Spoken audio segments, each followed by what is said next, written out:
Hello everyone, here we are on a Monday afternoon, the 18th of November 2019. It is about 1:30 in the afternoon and we're flying around the house project on Clearview Road.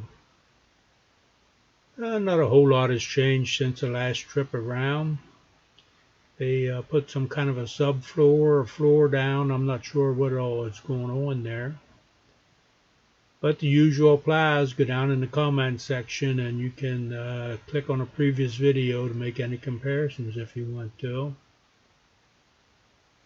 The weather's pretty nice today, pretty sunny, just a slight breeze out of the southwest, and temperatures are in the low 40s.